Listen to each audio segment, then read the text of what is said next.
നമസ്കാരം. ബിഗ് സ്റ്റോറിയിലേക്ക് സ്വാഗതം. സർക്കാരിൻ്റെ പ്രതിച്ഛായ തകരാതിരിക്കാൻ ആന്റണി ഇടപെടണം എന്ന് PC ജോർജ്. മാണിയെപ്പോലുള്ള മോഷ്ടാക്കൾ നിന്നാൽ പ്രതിച്ഛായ നന്നാവില്ല. പെൺവാണി മാഫിയയ്ക്ക് കീഴടങ്ങിയ സർക്കാരാണിത്. പൊടിപടലത്തിൻ്റെ ചൂട് കൂടുതലാണെന്ന് നേതാക്കൾക്കറിയാം എന്നും PC ജോർജ് തിരുവനന്തപുരത്ത് പറഞ്ഞു. UDF സെറ്റപ്പ് തകരാതിരിക്കണമെങ്കിൽ ഏക്കയാണ് കേരളത്തിലുണ്ട്, അസുഖമാണ്. അദ്ദേഹം നേരിട്ടിടപെട്ട് പ്രതിച്ഛായ നന്നാക്കാനുള്ള നടപടി സ്വീകരിച്ചില്ലെങ്കിൽ വലിയ ഒരു പതനത്തിലേക്ക് UDF പോകും എന്ന് ഞാൻ വിശ്വസിക്കുന്നു. ഈ വിഷയമാണ് ഇന്ന് ബിഗ് സ്റ്റോറി ചർച്ച ചെയ്യുന്നത്. Kerala Congress B chairman Shri R Balakrishna Pillai, Shri A Sajeevan, Shri Jacob George, advocate Jayashankar എന്നിവരാണ് ഇപ്പോൾ ഈ ചർച്ചയിൽ പങ്കെടുക്കുന്നത്. ശ്രീ A സജീവൻ, AK ആൻ്റണി ഇടപെട്ടതുകൊണ്ട് തീരാവുന്ന പ്രശ്നമാണോ UDF സർക്കാരിലും അതുപോലെ തന്നെ കോൺഗ്രസിലും ഘടകകക്ഷികളിലുമുള്ളത്? ഇപ്പോൾ AK ആൻ്റണി ഇടപെടണം എന്ന ആവശ്യം അതിപ്പോൾ PC ജോർജ് ഉയർത്തുന്നു. അതിൻ്റെ ആവശ്യമില്ല എന്ന് KM മാണി പറയുന്നു.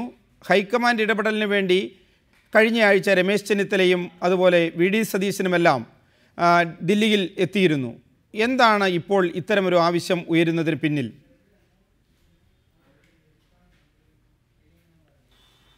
കേരളത്തിൽ ഇത്തരം പ്രതിസന്ധികൾ ഉണ്ടാകുന്ന സമയത്ത് AK ആൻ്റണിയെ ഉൾപ്പെടുത്തുക, AK ആൻ്റണിയെ കൊണ്ട് ഇടപെടുവിക്കുക എന്ന് പറയുന്നത് നേരത്തെയും നടത്തിയിട്ടുള്ള കാര്യമാണ്. കരുണാകരനെതിരെ ഉയർന്നു വന്നിരുന്ന നേതൃമാറ്റ സമയത്ത് അന്ന് അതിന് നേതൃത്വം കൊടുത്തിരുന്നത് ഉമ്മൻചാണ്ടിയായിരുന്നു. ഉമ്മൻചാണ്ടിയുടെ നേതൃത്വത്തിൽ തിരുത്തൽവാദികൾ G കാർത്തികേയനും രമേശ് ചെന്നിത്തല ഉൾപ്പെടെയുള്ള ആളുകളെല്ലാവരും വളരെ രൂക്ഷമായ രീതിയിൽ വളരെ ഗംഭീരമായ പോരാട്ടം നടത്തിയ സമയത്തും ഇത് കരുണാകരൻ മാറിയാൽ പകരക്കാരനായിട്ട് വരേണ്ടത് ഉമ്മൻചാണ്ടിയെപ്പോലുള്ള ആളുകളെല്ലാം പ്രശ്നം പരിഹരിക്കാൻ ഏറ്റവും യോഗ്യനായിട്ടുള്ളത് ആന്റണിയാണ് എന്ന തോന്നൽ അന്നേ കേരളത്തിലെ കുറേ ആളുകൾക്കുണ്ടായിരുന്നു. ഹൈക്കമാൻഡും അതിനോട് അനുകൂലിച്ചുകൊണ്ടാണ് ആന്റണി കേന്ദ്രത്തിൽ നിന്ന് പെട്ടെന്ന് ഇവിടെ എത്തിയിട്ട് ഇവിടെ ചുമതല ഏറ്റെടുത്തത്. ഇതേപോലെ ഇപ്പോഴത്തെ ഒരു അവസ്ഥയിൽ ഈ ആന്റണി വന്നുകൊണ്ട് വന്ന് ഇവിടെ പ്രശ്നത്തിൽ ഇടപെട്ടുകൊണ്ട് മാത്രമായില്ല, ഇവിടെ കുറേ കാര്യങ്ങളും അഴിച്ചു പണിയേണ്ടതുണ്ട് എന്ന് കഴിഞ്ഞ ദിവസത്തെ UDF മീറ്റിങ്ങിൽ തന്നെ കോൺഗ്രസ് നേതാക്കന്മാരും ലീഗ് നേതാക്കന്മാരും ഉൾപ്പെടെ എല്ലാവരും പറഞ്ഞു കഴിഞ്ഞ കാര്യമാണ്. അതുകൊണ്ട് ആന്റണി വന്നാൽ കുറേ മാറ്റം ഉണ്ടാവും എന്നുള്ള കാര്യത്തിൽ സംശയമില്ല. കാരണം എന്തെങ്കിലും ഒരു പോം വഴി, എന്തെങ്കിലും ഒരു തുരുപ്പ് ആയിട്ട് ഒരു വൈക്കോൽ തുരുമ്പായിട്ടെങ്കിലും UDFന് ഇപ്പോൾ കിട്ടാൻ സാധ്യതയുള്ള ഏക വ്യക്തി AK ആന്റണിയാണ്. കാരണം ഇവിടെ ആന്റണി ഉമ്മൻചാണ്ടിക്കെതിരെ നേരത്തെ സരിത പ്രശ്നവും സോളാർ പ്രശ്നവുമൊക്കെ ഉണ്ടായിരുന്നു. അദ്ദേഹത്തിനെതിരെ I ഗ്രൂപ്പിൻ്റെ പ്രതിനിധിയായിട്ട് ശ്രീ രമേശ് ചെന്നിത്തല കേന്ദ്രത്തിൽ പോയിട്ട് പരാതി പറഞ്ഞാണ്, നേതൃമാറ്റം ആവശ്യമാണെന്ന് പറഞ്ഞാണ്. അതിന് പകരമായിട്ട് I ഗ്രൂപ്പിൻ്റെ ഒരാളെ ഇവിടെ മുഖ്യമന്ത്രിയാക്കാൻ, രമേശ് ചെന്നിത്തലയെ മുഖ്യമന്ത്രിയാക്കാൻ A ഗ്രൂപ്പ് സമ്മതിക്കില്ല. അപ്പം പൊതുവെ ഒരു പരിഹാരത്തിലേക്ക് അടുത്ത വരാനിരിക്കുന്ന പഞ്ചായത്ത് തെരഞ്ഞെടുപ്പ്, അത് കഴിഞ്ഞ് വരാനിരിക്കുന്ന നിയമസഭാ തെരഞ്ഞെടുപ്പിലൊക്കെ UDFന് എന്തെങ്കിലും പച്ച പിടിച്ച് നിൽക്കണമെങ്കിൽ ഏക സാധ്യതയുള്ളത് ആന്റണിയെ കൊണ്ടുവരലാണ്. പക്ഷേ PC ജോർജിനെ ഒരാൾ പറഞ്ഞിട്ടുള്ളത് ഈ ലക്ഷ്യത്തോടു കൂടിയൊന്നും അല്ലാത്ത കാര്യം സത്യമാണ്. PC ജോർജിന് ഉമ്മൻചാണ്ടിക്കെതിരെ ഒരു വടി ഉയർത്തണം. അതിനുവേണ്ടി അദ്ദേഹം ഉയർത്തിയ ഒരു വടിയാണ്. പക്ഷേ എന്തായാലും എൻ്റെ അഭിപ്രായത്തിൽ ഇവിടെ ഇപ്പോൾ പരിഹരിക്കാൻ സാധ്യതയുള്ള ഏക വ്യക്തി, പ്രശ്നപരിഹാരത്തിന് ഉപയോഗിക്കാവുന്ന ഏറ്റവും യോഗ്യനായ നേതാവ് AK ആന്റണി തന്നെയാണ്. ശ്രീ A സജീവൻ, ഇപ്പോൾ എറണാകുളം ഗസ്റ്റ് ഹൗസിൽ വച്ച് പ്രമുഖരായ കോൺഗ്രസ് നേതാക്കൾ 2 ആഴ്ച മുമ്പ് AK ആന്റണിയെ കാണുകയും ആന്റണിയോട് കേരളത്തിൻ്റെ ഇപ്പോഴത്തെ UDF സർക്കാരിൻ്റെ അവസ്ഥ വിശദീകരിക്കുകയും ചെയ്തിരുന്നു. അതിനുശേഷം ഇന്നലെ രാത്രി AK ആന്റണിയും രമേശ് ചെന്നിത്തലയുമായി കൂടിക്കാഴ്ച നടന്നു. അതിനുശേഷം രമേശ് ചെന്നിത്തലയും PC ജോർജുമായി ടെലിഫോൺ സംഭാഷണം നടന്നു. അപ്പോൾ PC ജോർജിനെ പോലുള്ള ഒരു നേതാവ് AK ആന്റണി ഇടപെടണം, അത്ര മോശമാണ് അവസ്ഥ എന്ന് പറയുന്നു. KM മാണിയാകട്ടെ UDFൻ്റെ അവസ്ഥ അങ്ങനെ മോശമല്ല, ആന്റണി ഇടപെടേണ്ട ഒരു സാഹചര്യമില്ല എന്ന് പറയുന്നു. അപ്പോൾ ഈ AK ആന്റണിയെ തന്നെയാണല്ലോ നേരത്തെ ഇവിടെ നിന്ന് ന്യൂനപക്ഷ വിരുദ്ധ പ്രസ്താവനയുടെ പേരിൽ ഒഴിവാക്കിയത്. അപ്പോൾ ആന്റണി ഇടപെടുക എന്ന് പറഞ്ഞാൽ പ്രശ്നപരിഹാരത്തിന് വേണ്ടി ആന്റണി ഇടപെടുക എന്നതായിരിക്കുമോ ഇവർ ലക്ഷ്യം വയ്ക്കുന്നത്? അതോ ആന്റണി ഇനി കേരളത്തിലേക്കില്ല, ഇത്തരം ചുമതലകളിലേക്കില്ല എന്ന് പറഞ്ഞ ശേഷവും ആന്റണിയെ കൊണ്ടുവന്ന് ഒരു പുതിയ ഇമേജോടുകൂടി സർക്കാർ തെരഞ്ഞെടുപ്പിൽ മത്സരിക്കുക എന്നതായിരിക്കുമോ ലക്ഷ്യം വയ്ക്കുന്നത്? അതോ ഹൈക്കമാൻഡിനെയും ആന്റണിയെയും കാര്യങ്ങൾ ധരിപ്പിച്ച് ഒരു പുനഃസംഘടന ഒരു പ്രതിച്ഛായ വർദ്ധിപ്പിക്കത്തക്ക രീതിയിലുള്ള ഒരു പുനഃസംഘടന അതായിരിക്കുമോ ലക്ഷ്യം വെക്കുന്നത്? എന്താണ് വിവിധ കോണുകളിൽ നിന്ന് വ്യത്യസ്ത രീതിയിൽ ഈ ആവശ്യം ഇപ്പോൾ ഉയർന്നു തുടങ്ങിയതിന് പിന്നിൽ? ഐ ഗ്രൂപ്പിൻ്റെ താല്പര്യം എന്തായാലും AK ആന്റണി വന്ന് ഇവിടെ മുഖ്യമന്ത്രിയാവുക എന്നുള്ളതല്ല. AK ആന്റണി നേതൃത്വത്തിലേക്ക് വന്നിട്ട് ഈ മുന്നണിയെ രക്ഷിക്കുക എന്നുള്ളതല്ല. തീർച്ചയായിട്ടും താങ്കൾ പറഞ്ഞതുപോലെ ഇവിടെ ഉമ്മൻചാണ്ടിയെ നേതൃത്വത്തിൽ നിന്ന് മാറ്റിയിട്ട് മുഖ്യമന്ത്രി സ്ഥാനത്തേക്ക് രമേശ് ചെന്നിത്തലയെ കൊണ്ടുവരിക എന്നുള്ളത് തന്നെയായിരിക്കണം ഐ ഗ്രൂപ്പിൻ്റെ, പ്രത്യേകിച്ച് രമേശ് ചെന്നിത്തലയുടെ ലക്ഷ്യം. അതിനുള്ള ശ്രമമാണ് പലപ്പോഴും അദ്ദേഹം നടത്തുക. PC ജോർജ് ഇതിലൊക്കെ ഇടപെടുന്നത്. PC ജോർജിനെ സംബന്ധിച്ചിടത്തോളം മുഖ്യ ശത്രു ഇപ്പോൾ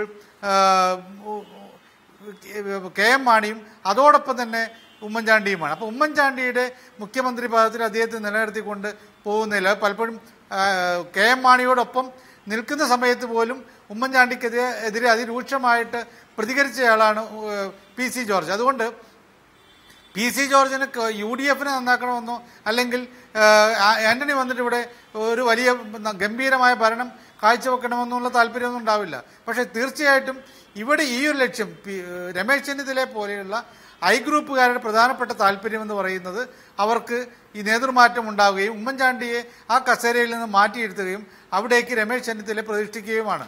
പക്ഷേ സത്യത്തിൽ പുറത്തുനിന്ന് കാണുന്ന പല കോൺഗ്രസ്സുകാർ, ഞാൻ പല കോൺഗ്രസ്സുകാരുമായിട്ട് സാധാരണ കോൺഗ്രസ്സുകാരും കുറേ നേതാക്കന്മാരൊക്കെ ഉള്ള ആളുകളോട് സംസാരിച്ചപ്പോൾ അവരുടെ മനസ്സിലുള്ള ഫീലിംഗ് ആയിട്ട് എനിക്ക് തോന്നിയിട്ടുള്ളത് AK ആന്റണിയെ പോലെ ഒരാൾ ഈ ഘട്ടത്തിൽ എത്തിക്കഴിഞ്ഞാൽ അദ്ദേഹത്തിന് മുന്നണിയെയും പാർട്ടിയെയും രക്ഷിക്കാൻ കഴിയും. അതല്ലാതെ ഈ ഒരു അവസ്ഥയിൽ പോയാൽ സ്വാഭാവികമായും ഓരോ ഘട്ടവും വഷളായിക്കൊണ്ടിരിക്കും. ഒരു പ്രശ്നവുമില്ല ഇവിടെ എന്ന് മുഖ്യമന്ത്രി ഉമ്മൻചാണ്ടിയും KM മാണിയും മറ്റുള്ള ആളുകളൊക്കെ പറയുമ്പോഴും ഇവിടെ മോശമായ അത്രയും മോശമായ അവസ്ഥയാണുള്ളതെന്ന് സാധാരണ പ്രവർത്തകരും ഒരു തരക്കേടില്ലാത്ത നേതാക്കന്മാരുൾപ്പെടെയുള്ള ആളുകളും പറയുന്നു. VD സതീശനൊക്കെ KPCCയുടെ വൈസ് പ്രസിഡന്റ് ആയിട്ടുള്ള VD സതീശനുൾപ്പെടെയുള്ള ആളുകൾ, പ്രതാപനെ പോലുള്ള ആളുകളൊക്കെ വളരെ രൂക്ഷമായി തന്നെയല്ലേ വിമർശിക്കുന്നത്. KM മാണിക്ക് നിയമസഭയിൽ വെച്ച് ലഡു കൊടുക്കാനുള്ള മാനസികാവസ്ഥയിലല്ല ഞാൻ എന്ന് വളരെ തുറന്നടിച്ച് പറയാൻ ഇവരൊക്കെ തയ്യാറാകുന്നത്. അതുകൊണ്ട് ഇവിടെ പ്രശ്നമാണ് എന്ന്, പ്രശ്ന സങ്കീർണമാണ് UDF രാഷ്ട്രീയം എന്നുള്ള കാര്യത്തിൽ ഇവർക്ക് ആർക്കും ഒരു സംശയമില്ല. അതുകൊണ്ട് തന്നെ ഇങ്ങനെയുള്ള പല ആളുകളും കാണുന്നത് സതീശനോട് പക്ഷേ ചെന്നിത്തല തന്നെ മുഖ്യമന്ത്രി ആവണമെന്നുള്ള താല്പര്യക്കാരനായിരിക്കാം. പക്ഷേ മിക്ക കോൺഗ്രസ് നേതാക്കന്മാരും കോൺഗ്രസ് പ്രവർത്തകരും ആഗ്രഹിക്കുന്നത് ഈ ഒരു അവസ്ഥയിൽ വളരെ മോശമായ ഒരു അന്തരീക്ഷത്തിൽ നിന്ന് UDF-നെയും കോൺഗ്രസിനെയും രക്ഷിക്കണം. അതിന് കേന്ദ്രത്തിൽ നിന്ന് AK ആന്റണിയെ പോലുള്ള ഒരാൾ വരികയാണ് വേണ്ടത്. അതിനുള്ളൊരു മുൻപുണ്ടായിട്ടൊരു, ഞാൻ നേരത്തെ പറഞ്ഞതുപോലെ ഈ നേതൃമാറ്റ പ്രശ്നം, കരുണാകരൻ്റെ നേതൃമാറ്റ പ്രശ്ന സമയത്ത് ഉണ്ടായതുപോലെ പ്രതിച്ഛായ നന്നാക്കിയെടുക്കാൻ ആന്റണിയെ വിടുക എന്നുള്ളത് ഒരു താല്പര്യം ഒരുപക്ഷെ ഇപ്പോഴും ആന്റണി ഇങ്ങോട്ട് വരുന്നില്ല എന്ന് നേരത്തെയൊക്കെ പറഞ്ഞിട്ടുണ്ടെങ്കിൽ പോലും ഇപ്പോഴും ഒരുപക്ഷെ ആന്റണിക്ക് ഉണ്ടായേക്കാം, ഹൈക്കമാൻഡിനും ഉണ്ടായേക്കാം. വ്യക്തമാണ് താങ്കളുടെ നിലപാട്. ശ്രീ R ബാലകൃഷ്ണപിള്ള, ഇന്നിപ്പോൾ AK ആന്റണിയെക്കുറിച്ച് ആദ്യം കോൺഗ്രസിനകത്തു നിന്ന് ചർച്ച ഉയരുന്നു. ഇപ്പോൾ VD സതീശൻ അല്ലെങ്കിൽ അജയ് തറയിൽ അതല്ലെങ്കിൽ രമേശ് ചെന്നിത്തല ഇവരെല്ലാം തന്നെ പല ഘട്ടങ്ങളിലായിട്ട് AK ആന്റണിയെ കാണുകയും AK ആന്റണിയോട് കേരളത്തിലെ UDF-ൻ്റെ നിജസ്ഥിതി ധരിപ്പിക്കുകയും ചെയ്യുന്നു. പക്ഷേ ഇന്നിപ്പോൾ PC ജോർജ് പറഞ്ഞത് AK ആന്റണിയെ താഴെ ഇറക്കിയ, അതിനുവേണ്ടി പ്രവർത്തിച്ച, അട്ടിമറിച്ച ആളാണ് KM മാണി എന്നാണ്. അങ്ങനെ ഇവരെല്ലാം ചേർന്ന് അട്ടിമറിച്ച ഒരാളാണോ AK ആന്റണി? അങ്ങനെയാണെങ്കിൽ AK ആന്റണിയെ ഇടപെടുത്താൻ താല്പര്യം ഉമ്മൻചാണ്ടിക്കാണോ KM മാണിക്കാണോ അതോ I വിഭാഗത്തിനാണോ? I വിഭാഗത്തിനാണെങ്കിൽ തന്നെ അത് എത്രത്തോളം വിജയകരമായി അവർക്ക് ഫലപ്രാപ്തിയിലെത്തിക്കാൻ കഴിയും? പ്രകാശേ, ആദ്യം ഞാനൊരു കാര്യം പറഞ്ഞോട്ടെ. AK ആന്റണി വന്ന പ്രതിച്ഛായ മെച്ചാവും എന്നുള്ള ജോർജിന്റെ അഭിപ്രായത്തോട് ഞാൻ യോജിക്കുന്നില്ല. കാരണം AK ആന്റണി വന്നതിന് ശേഷമല്ലേ നയനാർ ഗവൺമെന്റ് വീണ്ടും അധികാരത്തിൽ വന്നത്? പിന്നീടല്ലേ അച്യുതാനന്ദൻ ഗവൺമെന്റ് വരുന്നത്? അതായത് AK ആന്റണിയുടെ ഭരണം കഴിഞ്ഞ് ഉമ്മൻചാണ്ടിയുടെ കണ്ടിന്യൂവേഷൻ കഴിഞ്ഞ് ലോക്സഭാ ഇലക്ഷൻ കഴിഞ്ഞല്ലേ ഈ അച്യുതാനന്ദൻ ഗവൺമെന്റ് അധികാരത്തിൽ വരുന്നത്? ഇതൊരു പുതിയ കാര്യമാണോ? ഉമ്മൻചാണ്ടിയെ പോലെ ശകുനിയായ മഹാഭാരതൻ കഥയിലെ ശകുനിയെപ്പോലെ എല്ലാ അഴിമതികൾക്കും കൂട്ടുനിൽക്കുന്ന ഒരാള് 4 കൊല്ലക്കാലം വരുത്തി വെച്ച കുഴപ്പങ്ങൾ പരിഹരിക്കാൻ AK ആന്റണിക്കല്ല, സാക്ഷാൽ ഈ രാജ്യത്ത് ഭഗീരഥൻ പ്രത്യക്ഷപ്പെട്ടാലും പറ്റത്തില്ല. അതാണ് സ്ഥിതി. ആദ്യം. രണ്ടാമത്തെ കാര്യം, ഈ ഉമ്മൻചാണ്ടിയും മാണിയും കുഞ്ഞാലിക്കുട്ടിയും കൂടല്ലേ AK ആന്റണി ഇവിടെ നിന്ന് ഓടിച്ചത്? പാർലമെന്റ് തെരഞ്ഞെടുപ്പിൽ തോറ്റു. പാർലമെന്റ് തെരഞ്ഞെടുപ്പിൽ തോറ്റതിന് എല്ലാവരും മുഖ്യമന്ത്രിമാരെ എവിടെയെങ്കിലും രാജിവെച്ചിട്ടുണ്ടോ? അങ്ങനെയാണെങ്കിൽ ഇന്ത്യയിലെ പല മുഖ്യമന്ത്രിമാരും ഇപ്പൊ രാജിവെക്കട്ടെ. പാർലമെന്റ് ഇലക്ഷൻ തോറ്റതിന് രാജിവെച്ചിട്ടില്ലല്ലോ, കോൺഗ്രസിന്റെ മുഖ്യമന്ത്രിമാർ ഉൾപ്പെടെ. അപ്പൊ ഞാൻ അതിലേക്ക് കിടക്കില്ല. പ്രതിച്ഛായൊന്നും നന്നാക്കാനൊന്നും ഈ സാധ്യമൊന്നുമല്ല. കാരണം ജനം അടുത്തിരിക്കുക. പിന്നെ ആന്റണിയെ ഇവിടുന്ന് ഓടിച്ചവർക്ക് ആന്റണിയെ തിരിച്ചുകൊണ്ടുവരാൻ പറയാൻ അവകാശം ഞങ്ങളാരും അല്ല. ഞാൻ മന്ത്രിസഭയിലുള്ള ആളാണ്, ആന്റണിയുടെ മന്ത്രിസഭയിൽ. ഞങ്ങളാരും ഒന്നും അറിഞ്ഞിട്ടില്ല, അറിഞ്ഞിട്ട് പോലുമില്ല. ആന്റണി രാജിവെക്കരുത് എന്ന് വളരെ ശക്തമായി ആവശ്യപ്പെട്ട ഒരാളാണ് ഞാൻ. കാരണം ഉമ്മൻചാണ്ടിയെ പോലുള്ള ഒരു ശകുനി അധികാരത്തിൽ വരുന്നത് ശരിയല്ല എന്ന് അന്നും ഞാൻ ധരിക്കുന്ന ആളാണ്, ഇന്നും ഞാനത് ധരിക്കുന്ന ആളാണ്. ഈ എല്ലാ അഴിമതികളും ഉമ്മൻചാണ്ടി നേരിട്ട് കൈക്കൂലി വാങ്ങിച്ചു എന്ന് ഞാൻ പറയുന്നില്ല, എനിക്കതിന് തെളിവില്ല.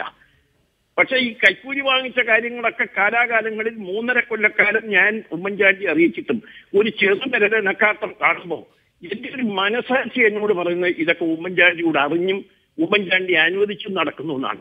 എന്റെ സ്വന്തം അനുഭവമാണ് ഞാൻ പറയേണ്ടത്. അതുകൊണ്ട് ആന്റണിയെ ഇവിടുന്ന് ഓടിച്ചത് ഇന്ന് ജോർജ് പറഞ്ഞതുപോലെ മുഖ്യ പങ്ക് വഹിച്ച ആളുകളിൽ ഒരാളാണ് KM മാണി, കുഞ്ഞാലിക്കുട്ടി, ഉമ്മൻചാണ്ടിയും ഉമ്മൻചാണ്ടിയുടെ വിഭാഗവും. അങ്ങനെ ആന്റണി ഇവിടെ നിന്ന് പോയി, ആന്റണി കേന്ദ്രത്തിൽ പോയി മന്ത്രിയായി, പുള്ളിയെ രാജ്യസഭയിലേക്ക് അയച്ചു. ഇതൊക്കെ ചരിത്രമാണ്. അതുകൊണ്ട് ആന്റണി വന്നതുകൊണ്ട് എന്തെങ്കിലും ഗുണം ഇവിടെ ഉണ്ടാകാൻ കഴിയുന്ന ഒരു സാഹചര്യമല്ല ഇന്ന്. ശ്രീ ആർ ബാലകൃഷ്ണപിള്ള, ഈ ഉമ്മൻചാണ്ടിയുടെ ഒരു ബലം എന്ന് പറയുന്നത് അത് പ്രതിച്ഛായ നഷ്ടത്തെക്കാൾ അപ്പുറം. ഉമ്മൻചാണ്ടി പറയുന്നത് ഇന്ത്യയിൽ മുഴുവനും കോൺഗ്രസ് തോറ്റു, കേരളത്തിൽ പിടിച്ചു നിന്നു. അപ്പോൾ കേരളത്തിൽ ആ പിടിച്ചു നിന്നതിൻ്റെ ബലം അതൊരു ഭാഗത്ത്. മറ്റൊന്ന്, പാർട്ടിയുടെ പ്രധാനപ്പെട്ട നേതാക്കളാരും ഇനി ഉമ്മൻചാണ്ടി മാറട്ടെ എന്ന് ശക്തിപൂർവ്വം മുൻകാലങ്ങളിലുള്ളതുപോലെ പുറത്ത് ആവശ്യപ്പെടാൻ തയ്യാറല്ല. അച്ചടക്കത്തിൻ്റെയും ഷോക്കോസ് നോട്ടീസിൻ്റെയും എല്ലാം വലിയ ഒരു സംവിധാനമാണ് KPCC പ്രസിഡൻറ്റിൻ്റെ നേതൃത്വത്തിലുള്ളത്. അതുകൊണ്ട് ഈ സർക്കാരിൽ കുറ്റക്കാരായ കോൺഗ്രസ് മന്ത്രിമാർ മാറട്ടെ, ഘടകകക്ഷി മന്ത്രിമാർ മാറട്ടെ, അതിനുശേഷം ഒരു പുതിയ പ്രതിച്ഛായ ഇതിനുണ്ടാകട്ടെ എന്ന് ആവശ്യപ്പെടാൻ കഴിയുന്ന അവസ്ഥയിലല്ല കോൺഗ്രസിലെ വ്യത്യസ്ത ഗ്രൂപ്പുകൾ. എങ്കിലും ഈ പോക്ക് ശരിയല്ല എന്നൊരു അഭിപ്രായം അവർക്കുണ്ടല്ലോ. ആ അഭിപ്രായം അവർ KPCC യോഗത്തിൽ പറഞ്ഞല്ലോ, ആ അഭിപ്രായം അവർ UDF യോഗത്തിൽ പറഞ്ഞല്ലോ, അത് AK ആന്റണിയുമായി പങ്കുവച്ചല്ലോ. സ്വാഭാവികമായും ഹൈക്കമാൻഡ് അതല്ലെങ്കിൽ AK ആന്റണി ഇത്ര അപജയിച്ച ഈ സർക്കാരിൻ്റെ കാര്യത്തിൽ ഒരു തീരുമാനമെടുക്കേണ്ടതല്ലേ? മുൻകാലങ്ങളിലെ ഉദാഹരണങ്ങൾ വെച്ച് നോക്കിയാൽ. അല്ല പ്രകാശേ, ഞാൻ ആ മാതിരി കാര്യങ്ങളിലേക്ക് കടക്കുന്നില്ല. ഹൈക്കമാൻഡ് ഉണ്ടോ ഈ രാജ്യത്ത്? ഒരു ഘടകകക്ഷി ഒരു പരാതി പറഞ്ഞാൽ, അല്ലെങ്കിൽ ഒരു രാഷ്ട്രീയ കക്ഷി ഭരിക്കുന്നതിന് വേണ്ടി നിൽക്കുന്ന ഒരു രാഷ്ട്രീയ കക്ഷി ഒരു പരാതി പറഞ്ഞാൽ ആ പരാതി കേൾക്കാനോ ആ പരാതിയുടെ അടിസ്ഥാനത്തിൽ ഒരു കത്തയച്ചാൽ ഒരു മറുപടി പോലും കൊടുക്കാത്ത ഒരു ഹൈക്കമാൻഡിനെ പണ്ഡിറ്റ് ജവഹർലാൽ നെഹ്റുവിന്റെ കാലം മുതൽ UN ദേവാറിന്റെ കാലം മുതൽ അറിയാവുന്ന ആളാണ് ഞാൻ. അങ്ങനെയുള്ള ഹൈക്കമാൻഡ് ഉണ്ടായിരുന്നു. ഇന്നങ്ങനെ ഹൈക്കമാൻഡ് ഉണ്ടോ? ഉമ്മൻചാണ്ടിയെ കൂടെ പറഞ്ഞ് ഞാനൊരു കത്തയച്ചിട്ട് എനിക്ക് മറുപടി പോലും കിട്ടി, കത്ത് കൊണ്ടു കൊടുക്കരുത്, ഇനി പോസ്റ്റിൽ അയച്ചാൽ കിട്ടിയത്. ഞാൻ ഒരു കാര്യം കൂടെ പറയട്ടെ, തെറ്റിദ്ധരിച്ചിട്ട് കാര്യമില്ല. അതായത് ഇതുകൊണ്ടൊന്നും ഇത് പരിഹാരം ഉണ്ടാകാനൊന്നും പോകുന്നില്ല. ഇതിനൊന്നും ഒരു പരിഹാരവും ഇല്ല. ഈ ആന്റണി ഇവിടുന്ന് പോയി ഉമ്മൻചാണ്ടി ഇത്രയും സീറ്റ് നേടി എന്നൊരു ക്ലെയിമാണ് പ്രകാശ് പറഞ്ഞത്. ഞാൻ ചോദിക്കട്ടെ, ഞങ്ങളില്ലായിരുന്നെങ്കിൽ 2-3 സീറ്റ് ലോക്സഭയിൽ കിട്ടുമോ? ഞങ്ങളെ വളരെ വേദനിപ്പിക്കുകയും ചതിക്കുകയും ചെയ്ത ഉമ്മൻചാണ്ടി പത്തനാപുരത്ത് വെച്ച് എന്റെ കൈ പിടിച്ച് സത്യപ്രതിജ്ഞയ്ക്ക് ശേഷം ഞാൻ അതിന് മുമ്പ് ഇറങ്ങി സജീവമായി 2-3 പേരെ ജയിപ്പിക്കാൻ വേണ്ടി ഇറങ്ങി. ചെറിയ വോട്ടിലേക്കാണ് ജയിച്ചത്.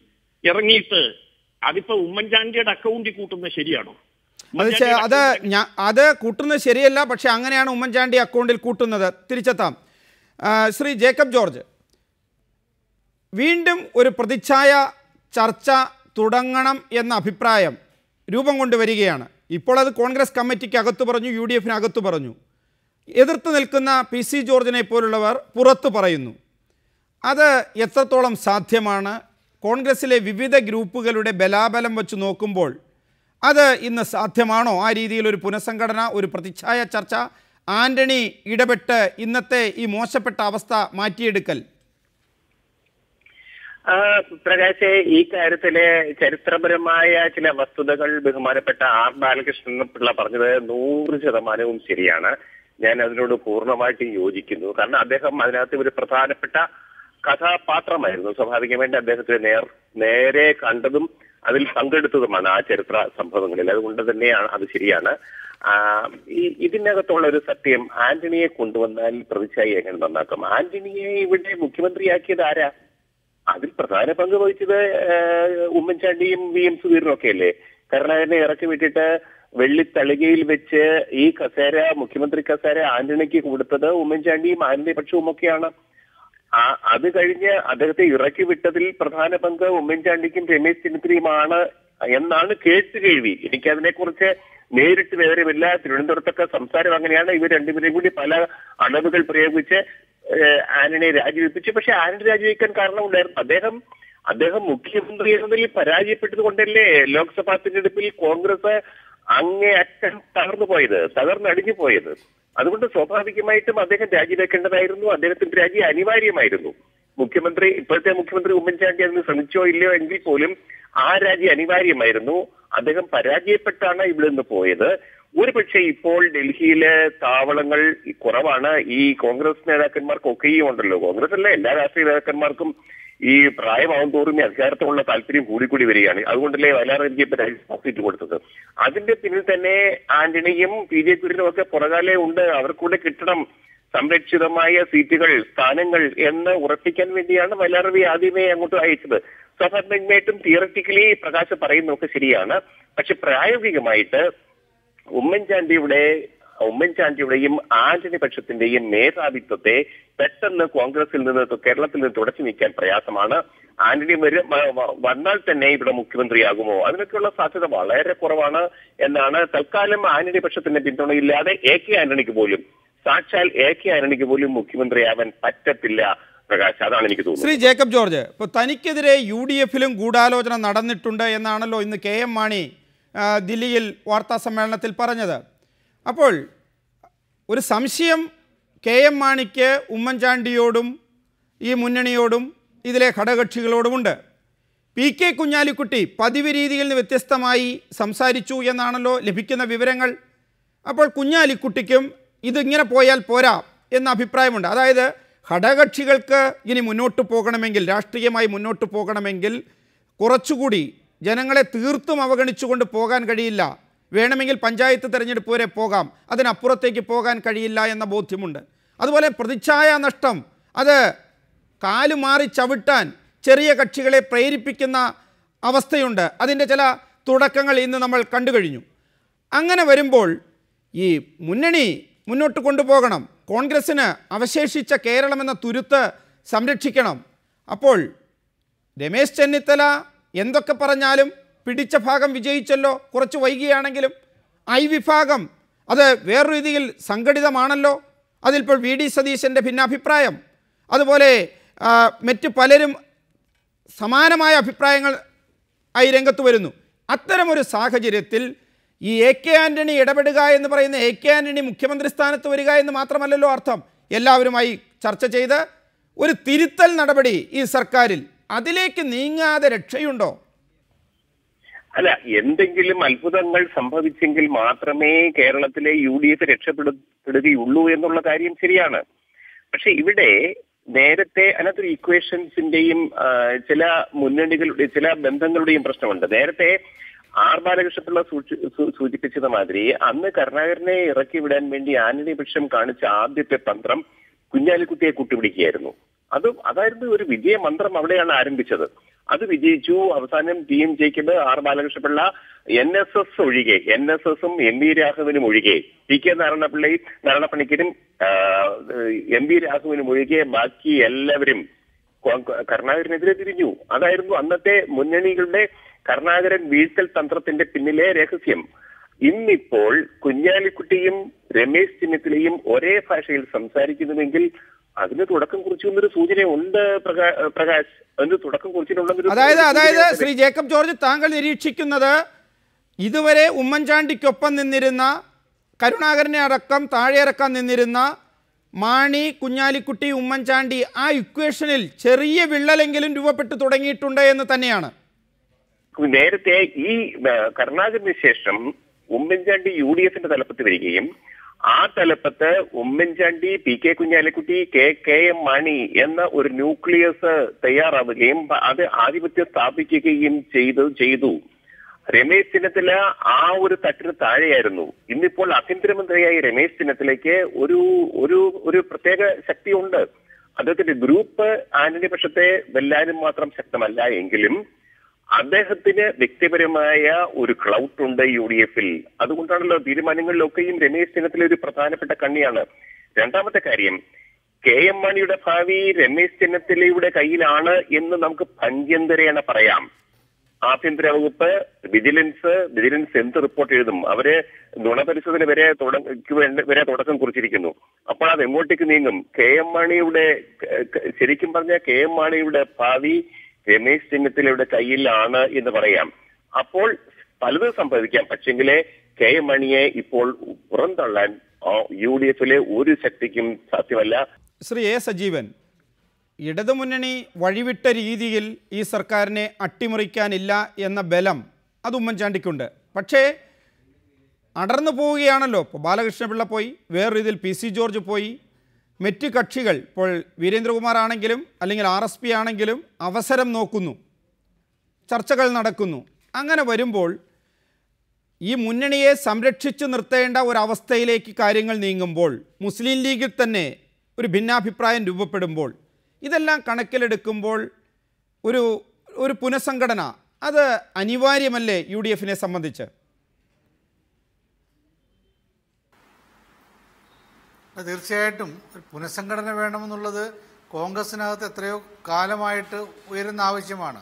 ഈ അടുത്ത കാലത്ത് പോലും രമേശ് ചെന്നിത്തല ഹൈക്കമാൻഡിനെ പോയി കണ്ടിട്ടുള്ളത് ഇവിടെ കേരളത്തിൽ ഇത്രയും പ്രശ്നങ്ങൾ ഉണ്ടായിക്കൊണ്ടിരിക്കുമ്പോഴും അദ്ദേഹം ഡൽഹിയിൽ പോയിട്ട് ഹൈക്കമാൻഡിനെ കണ്ട് പറഞ്ഞിട്ടുള്ളത്, സോണിയാഗാന്ധിയെ കണ്ട് പറഞ്ഞിട്ടുള്ളത് ഇവിടെ പുനഃസംഘടന ആവശ്യമാണ്. ഇപ്പോൾ ഈ ഒരു സംവിധാനം വെച്ചുകൊണ്ട് കേരളത്തിന് മുന്നോട്ടേക്ക് പോകാനും പറ്റില്ല. വരാനിരിക്കുന്ന നിയമസഭാ തെരഞ്ഞെടുപ്പിലും തദ്ദേശ സ്വയംഭരണ സ്ഥാപന തെരഞ്ഞെടുപ്പിലും ഒക്കെ വൻ തിരിച്ചടികൾ ഉണ്ടാകുമെന്നുള്ള കാര്യം അദ്ദേഹം പറഞ്ഞിട്ടുണ്ട്. സ്വാഭാവികമായിട്ടും രമേശ് ചെന്നിത്തലയ്ക്ക് താൻ മുഖ്യമന്ത്രിയാവുക, പുനഃസംഘടനയിലൂടെ അങ്ങനെ തങ്ങൾക്ക് അനുകൂലമായിട്ട് നിലപാടുണ്ടാക്കുക എന്നുള്ളതായിരിക്കും. അതെന്തായാലും എ ഗ്രൂപ്പ് സമ്മതിച്ചു കൊടുക്കില്ല. അപ്പോൾ എന്തായാലും പുനഃസംഘടന ഉണ്ടാവണമെന്ന് എ ഗ്രൂപ്പിൽ പോലും പല ആളുകൾക്കും താല്പര്യമുണ്ട്. പക്ഷേ ഇത് എങ്ങനെ വേണം? രമേശ് ചെന്നിത്തലയോ അല്ലെങ്കിൽ മറ്റാരെങ്കിലുമോ എന്നൊരു പ്രശ്നം വരുമ്പോൾ, തിരുവഞ്ചൂർ രാധാകൃഷ്ണനോ അല്ലെങ്കിൽ ആര്യാടൻ മുഹമ്മദ്, അങ്ങനെയൊക്കെ കുറേ പ്രശ്നങ്ങളുണ്ട്. അവിടെയൊക്കെയാണ് ശരിക്കും ഇപ്പോഴത്തെ ആ ഒരു പ്രതിസന്ധിക്കിടയിലാണ് ഉമ്മൻചാണ്ടിയുടെ വിജയം കിടക്കുന്നത്. ഒരു പകരക്കാരനെ കാണാൻ ഇപ്പോഴിവിടെ കോൺഗ്രസിന് കഴിയില്ല. സംസ്ഥാന തലത്തിൽ പോലും ഉമ്മൻചാണ്ടിയെ മാറ്റി വേറൊരാളെ വെക്കണം എന്ന് വിചാരിച്ചു കഴിഞ്ഞാൽ എളുപ്പമല്ല. അവിടെയാണ് രമേശ് ചെന്നിത്തലയെ പോലുള്ള ആളുകൾ വളരെ തന്ത്രപരമായിട്ട് AK ആന്റണിയുടെ സഹായം തേടുന്നത്.